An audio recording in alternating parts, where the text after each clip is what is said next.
Good morning students.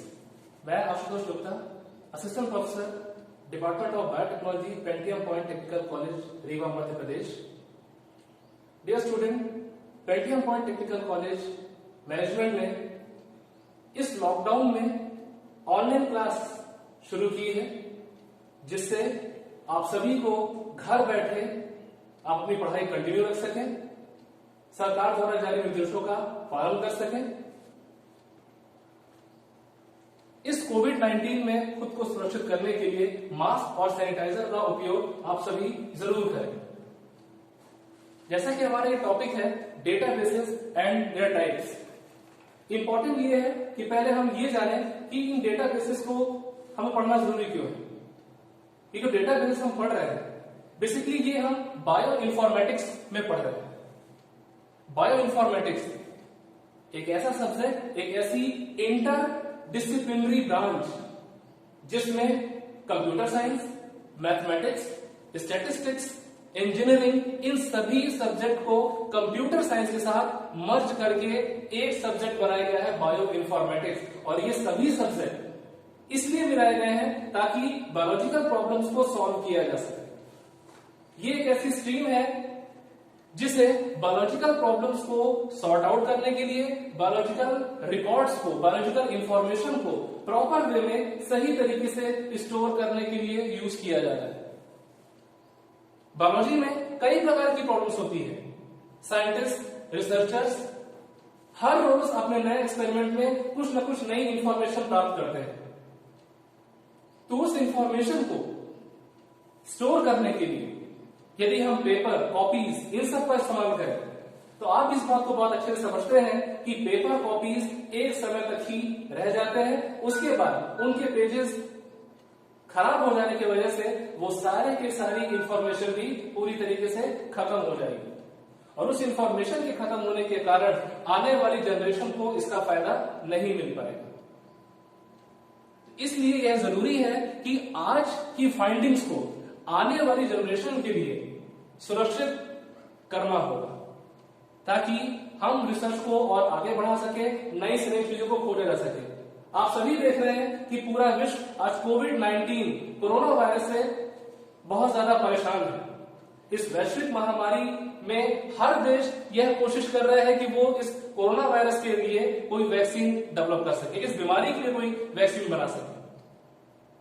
आपको भी ये बात पता है कि हर लिविंग ऑर्गेनिज्म में जो इंफॉर्मेशनल मॉलिक्यूल है वो सिर्फ दो है। पहला nucleic acid and second one is protein. किसी भी ऑर्गेनिज्म के डीएनए, आरएनए और उसके प्रोटीन से हम उस ऑर्गेनिज्म के बारे में सब कुछ पता कर सकते हैं, सारी इंफॉर्मेशन प्राप्त कर सकते हैं।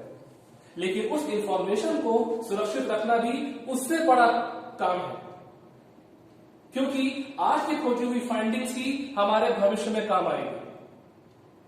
इसलिए हम आगे बढ़ते हैं और हम अपने अगले टॉपिक डेटाबेसेस और उसके टाइप्स के बारे में पढ़ते हैं। नेक्स्ट, जैसे कि हमने आपको बताया कि डेटाबेसेस इंपॉर्टेंट है इस बायो इन्फॉर्मेटिक्स का, बहुत ही बेहद इंपॉर्टेंट, क्योंकि डेटाबेस ही वो एक जगह है जहां पर हम इंफॉर्मेशन को स्टोर करते हैं। एक बड़े आसान भाषा को बताते हैं कि जैसे आपका ये कॉलेज है पेंटियम पॉइंट टेक्निकल कॉलेज, इस कॉलेज का भी अपना एक डेटाबेस है। उस डेटाबेस में इस कॉलेज के सारे स्टूडेंट्स की हर इंफॉर्मेशन उस डेटाबेस में स्टोर की गई है। वो स्टूडेंट कब उसने एडमिशन लिया, कितने साल वो पढ़ा, फीस से रिलेटेड सारी इंफॉर्मेशन, सारी की सारी उसकी टीसी लेने तक की इंफॉर्मेशन डेट वाइज और बड़े प्रॉपर तरीके से डेटाबेस में स्टोर है। हमें भविष्य में कभी भी किसी भी स्टूडेंट के बारे में कोई जानकारी चाहिए तो हम इस कॉलेज डेटाबेस से उसकी इंफॉर्मेशन प्राप्त कर सकते हैं। इसी प्रकार से हर गवर्नमेंट और प्राइवेट ऑर्गेनाइजेशन में डेटाबेसेस को बनाया जाता है, जिससे कि रिकॉर्ड को बड़ी सावधानी से रखा जा सके। तो डेटाबेस का मतलब है एक ऐसा प्लेटफॉर्म, एक ऐसी जगह जहां पर हम इंफॉर्मेशन को स्टोर करते हैं, उसको प्रिजर्व करते हैं। लेकिन सिर्फ प्रिजर्व करना ही जरूरी नहीं है, डेटाबेस के और भी कई सारे टास्क हैं। तो हम लोग एक एक करके उस बारे में उसको पढ़ते हैं। पहला, डेटाबेस का सबसे पहला टास्क है इंफॉर्मेशन, जो भी रिकॉर्ड्स है, जो टपल्स हैं उन रिकॉर्ड्स को कलेक्ट करना और उनको सुरक्षित करना, रिकॉर्ड को सेव करना और उसको सुरक्षित रखना पहला टास्क। दूसरा टास्क है सेव किए हुए रिकॉर्ड की प्रोसेसिंग करना। इंफॉर्मेशनल जो चीजें हैं, जो इंफॉर्मेशन हमारे काम की है उसे अलग से उसको स्टोर किया जा सके, जो काम की नहीं है उसकी हम प्रोसेसिंग कर सकते हैं। थर्ड वन, डेटाबेस में इंफॉर्मेशन को स्टोर करने का एक पॉजिटिव जो हमें रिजल्ट मिलता है, जो पॉजिटिव आउटकम मिलता है वो ये है कि डेटाबेस में किसी भी इंफॉर्मेशन को बड़ी आसानी से ढूंढा जा सकता है। Easy to find, search and find, किसी भी इंफॉर्मेशन को आसानी से ढूंढ सकते हैं।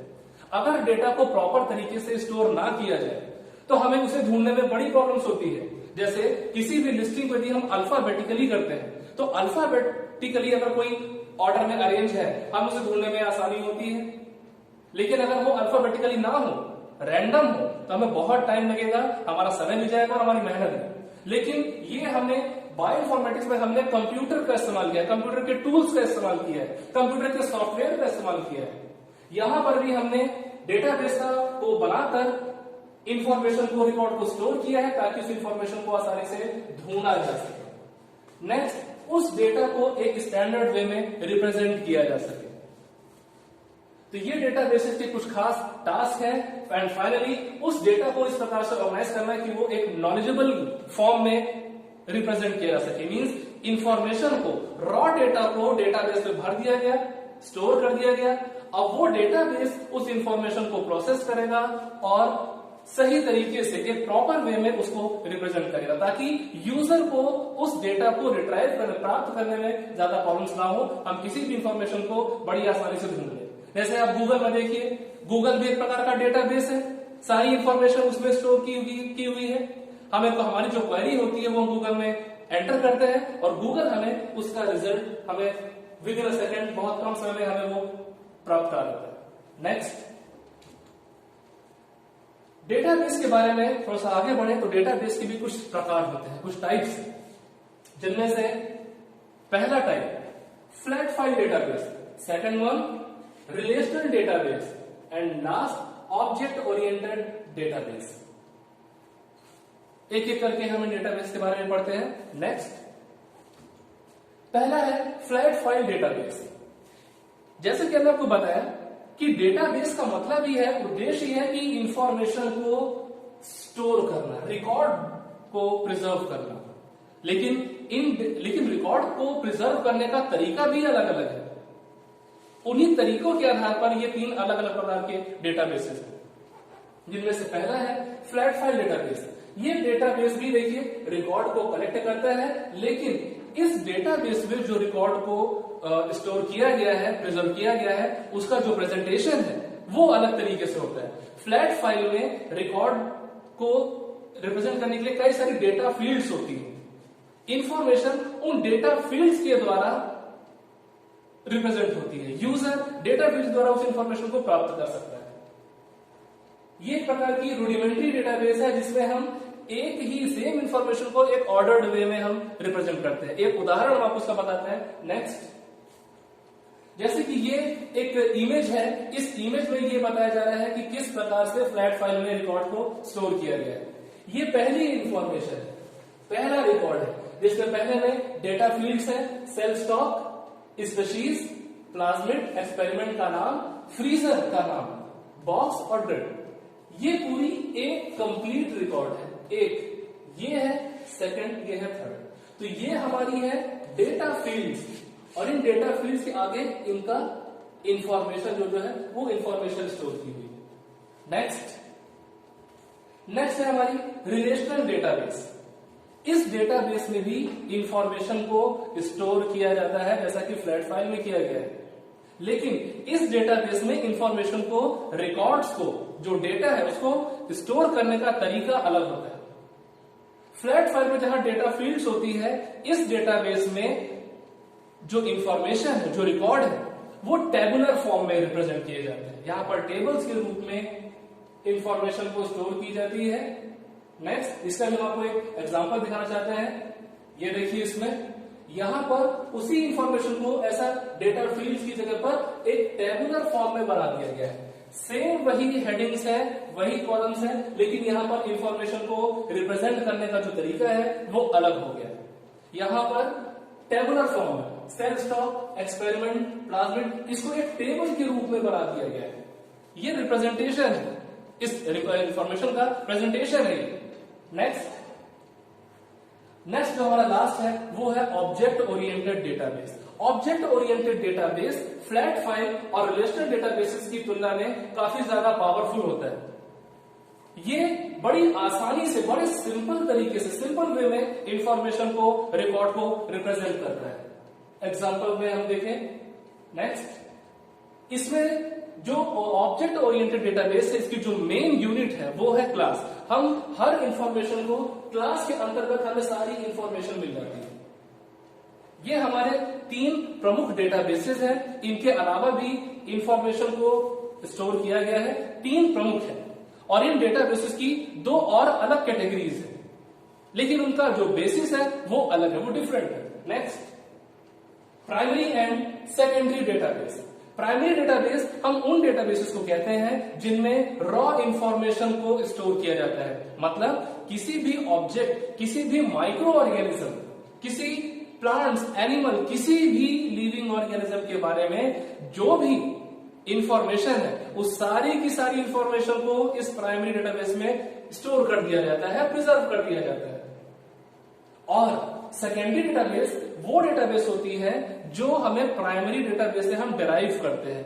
मेरा मतलब ये है कि प्राइमरी डेटाबेसेस में जो यूजफुल इंफॉर्मेशन है, उस यूजफुल इंफॉर्मेशन को प्रोसेस करके हम सेकेंडरी डेटाबेस में स्टोर करते हैं। सेकेंडरी डेटाबेस में का हमारा एक उद्देश्य और भी है कि ये यूजर को हेल्प करता है कि वो किसी भी नए प्रोटीन या किसी नए न्यूक्लिक एसिड के सीक्वेंस को ये पता कर सके कि वो किसी नोन फैमिली का है या किसी अननोन का है। हम आपको बताना चाह रहे हैं कि इस बायोइन्फॉर्मेटिक्स को आखिर इतना ज्यादा, ये हमारा यूज क्या है, बायोइन्फॉर्मेटिक्स को हम क्यों यूज कर रहे हैं। इंपॉर्टेंट यही है कि आज भी जो हमारे रिसर्चर्स हैं, साइंटिस्ट हैं, प्रोफेसर्स हैं, रिसर्च स्कॉलर्स हैं, स्टूडेंट्स हैं, ये जो भी आज रिसर्च वर्क कर रहे हैं, इनका जो भी रिजल्ट है, जो आउटपुट है, हम उस आउटपुट को, उस इंफॉर्मेशन को हम जरूरी है कि हमें एक जगह कहीं सुरक्षित रख सकें। और कंप्यूटर के हार्ड डिस्क, कंप्यूटर की जितनी भी स्टोरेज डिवाइसेस हैं, pen drive, floppy, hard disk, CDs, हम इन सब में यदि हम उस इंफॉर्मेशन को स्टोर करते हैं तो हमारी वो इंफॉर्मेशन सही तरीके से स्टोर भी होती है और आवश्यकता पड़ने पर उस इंफॉर्मेशन को हम प्राप्त भी कर सकते हैं। आज scientist metabolomics, genomics, proteomics, evolutionary relationship तक को ढूंढ रही है, उस पर स्टडी कर रही है ताकि हम कुछ रिलेशन, कुछ इंफॉर्मेशन को प्राप्त कर सके। लेकिन इस इंफॉर्मेशन को हम तभी सही तरीके से यूज कर पाएंगे जब हम इसको सही तरीके से स्टोर करें। आप देखिए कि आप कभी भी कहीं बाहर जाते हैं घूमने फिरने, आप वहां की फोटोज क्लिक करते हैं। अगर कैमरा नहीं होता तो आप उस सीन को, उस इमेज को आप ड्रॉ करते या कोई और तरीके से। लेकिन आज मोबाइल में कैमरा होने के कारण आप हर जगह की मेमोरीज को आप रिकॉर्ड कर सकते हैं। और उस मोबाइल के कारण या उस फोटोज या वीडियोस को अगर आपने किसी लैपटॉप में, पेन ड्राइव वगैरह कहीं आपने स्टोर किया है तो कई सालों बाद भी अगर आप उस इंफॉर्मेशन को या उस वीडियोस को देखना चाहते हैं तो आप वो आसानी से आप देख सकते हैं। तो कारण ये है डेटाबेसेस को बनाने का कि बायोलॉजी में बायो इन्फॉर्मेटिक्स और इन डेटाबेसेस का इतना महत्व क्यों है। कारण यही है कि बायोलॉजी में ढूंढने को बहुत कुछ है, आउटकम बहुत सारा है। आज हमारी रिसर्च रिलेटेड जितनी भी मशीनरीज है, ज्यादातर मशीनरीज, डीएनए सीक्वेंसर, एचपीएलसी और कई सारी मशीनरी, जीएलसी, ये सारी की सारी मशीनरी, ये सब कुछ कंप्यूटर के द्वारा ऑपरेट की जा रही है, कंप्यूटर के सॉफ्टवेयर के द्वारा ऑपरेट की जा रही है, ताकि उस इंफॉर्मेशन को, जो मशीनरीज का जो भी रिजल्ट है, जो आउटकम है, हम उसको सही तरीके से स्टोर कर सकें। हमें ग्राफिकल प्रेजेंटेशन देना है, कंप्यूटर के द्वारा हम अच्छा ग्राफ बना सकते हैं, प्लॉट बना सकते हैं, डायग्राम बना सकते हैं, सीक्वेंस का कंपैरिजन कर सकते हैं, किसी प्रोटीन, किसी डीएनए का, माफ कीजिए, किसी अननोन प्रोटीन का स्ट्रक्चर प्रेडिक्ट कर सकते हैं। और इसके अलावा बायोलॉजी में और भी कई सारी प्रॉब्लम्स जिसे हम कंप्यूटर का इस्तेमाल करके आसान बना सकते हैं। सो स्टूडेंट्स, ये वीडियो था डेटाबेसेस और उनके टाइप्स पर। मुझे उम्मीद है कि ये डेटाबेस, ये वीडियो आपको पढ़ने में बेनिफिशियल हो सकती है। यदि इस वीडियो से अगर आपके मन में कोई डाउट है, कोई कंफ्यूजन है, कोई सजेशन भी है, तो आप मुझे चैट के द्वारा जरूर बताएं। कोविड-19 में आप अपने आप को सुरक्षित रखिए, सैनिटाइजर का इस्तेमाल कीजिए, मास्क का इस्तेमाल कीजिए, सरकार द्वारा जारी निर्देशों का पालन करें। धन्यवाद।